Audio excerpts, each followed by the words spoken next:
Bom dia, professores. Seguindo a proposta do trabalho, que é realizar a leitura do Compositor em Sala de Aula, o ouvido pensante, né?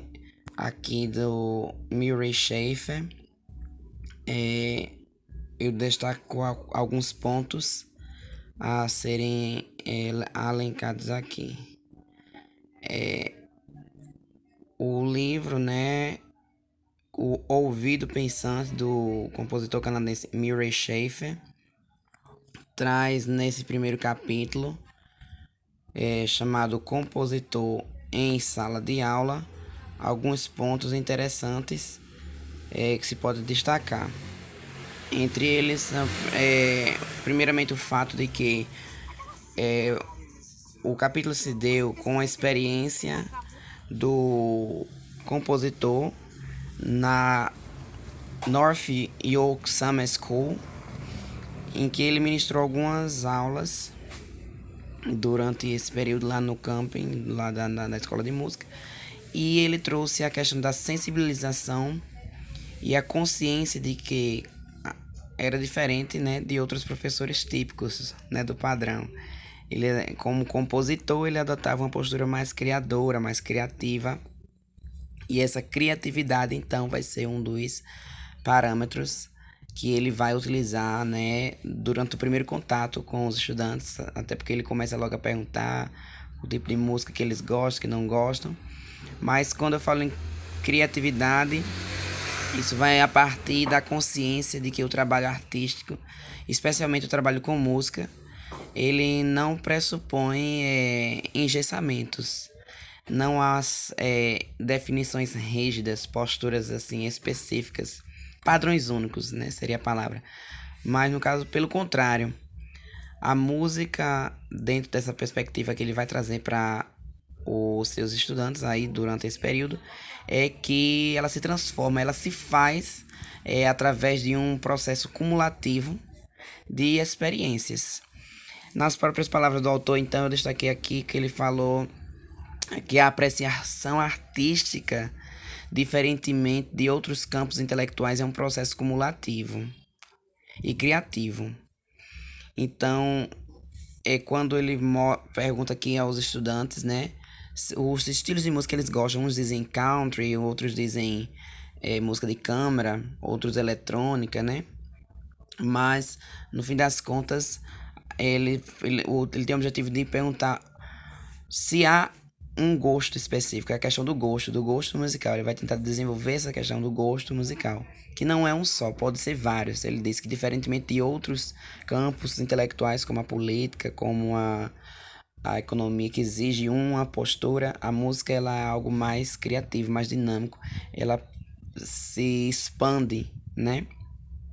E a partir disso ele desconstrói alguns estereótipos de que, por exemplo, professores gostam apenas de música de câmara, né, ou música mais clássica, professores de música, ou que jovens ou estudantes só podem gostar de músicas consideradas mais é, revolucionárias, joviais, não sei, se esse o termo seria isso aí. O trabalho, então, de transformação como meio de expressão da originalidade do compositor potencial que há em cada músico é algo que ele vai apontar dentro dessas suas aulas aqui com esses estudantes. A partir disso, ele fala que há uma ação criativa do músico, do aprendiz, a partir da escuta, do ritmo, do movimento. Ele mostra até algumas gravuras aqui, em que ele destaca quando pede para alguns estudantes fazer um movimento, né, como seria mais ou menos a imagine uma um movimento dos pássaros cantando, e os flautistas lá já fazem aqueles movimentos, aqueles encadeamentos melódicos, usam escalas cromáticas, por exemplo, para fazer esse processo. E ele vai mostrando também mais na frente outros fazendo movimento de regência, dizendo o seguinte, que a Schaeffer assume então a curiosidade e a coragem como elementos essenciais para a criação desse gosto musical, ao invés das tradicionais noções de sensibilidade e inteligência que, de certa maneira, pressupõem um caráter essencialista. Ele então parece ser algo mais adotar uma postura mais revolucionária, mais dinâmica, como na verdade a gente até pode relembrar alguns compositores em suas épocas. Por exemplo, Wagner, Beethoven, por mais que eles colocavam, né, elementos do que estava sendo cobrado, né, naquele momento histórico em que eles vivenciaram, eles traziam novidades, eles criavam, inventavam, traziam outra perspectiva. E isso fizeram deles, no caso, futuramente, né, posteriormente, o nome que eles têm hoje em dia. O jazz americano, por exemplo, provocou o mesmo processo séculos à frente. Hoje em dia, por exemplo, criações como os estilos de música de câmara, a música armorial, o reggaeton, o brega, o funk, tudo isso vai se partindo de um trabalho de criação, é usar a criatividade para não se pegar a não se apegar apenas a ritmos prontos, a noções prontas. E um ponto que eu destaco no final desse capítulo que eu achei muito interessante é a própria definição da música, do que é música, né? Ele traz aqui a definição como o som produzido com intencionalidade de ser ouvido, né? Ele dá até um exemplo de gritos ele pede para que os estudantes gritem o mais forte que puderem dentro do objetivo que eles querem, que é provocar uma cena de horror, né?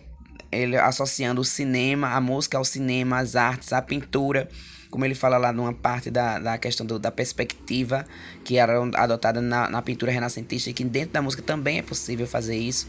Na música não é algo que é pronto, é um trabalho criativo. Então, podemos dizer que quando ele fala em compositor na sala de aula, ele mostra que o trabalho do músico dentro dessa perspectiva do ensino, como compositor, seria explorar essa criatividade que existe em cada estudante, cada aluno. Aqui, explorar o ouvido, a intencionalidade do que é ser ouvido. Então, a música, por exemplo, ele fala que pergunta a um dos estudantes: é um pneu, um freio, uma freada, é música? Alguns estudantes vão dizer que não, porque não há uma sistematização, né? Até porque a gente pode entender como música, como a arte de manifestar os diversos afetos da nossa alma mediante o som. A gente poderia pegar eu pego essa definição do Bona, Pascoal Bona. Ou poderíamos entender como a arte do som, a música é o som sistematizado, organizadamente. É, Porém, quando temos músicas, né, de períodos modernos, mais modernos, como as músicas polifônicas lá da Idade Média, e depois a gente tem as tipos de músicas do período moderno, agora que usavam outros tipos de elementos, não totalmente sistematizados e organizados naqueles quadradinhos como eram, por exemplo, no período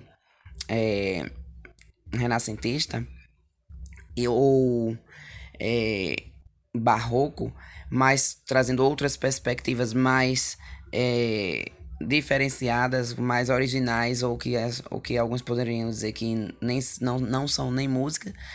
O compositor na sala de aula, o chefe, ele vai mostrar que tudo isso pode ser música se tem a intenção de provocar. Então a música seria um trabalho criativo, o trabalho do compositor, resumindo, seria a intencionalidade que ele tem em usar o seu som, a sua sonoridade para provocar aquela emoção, aquela sonoridade.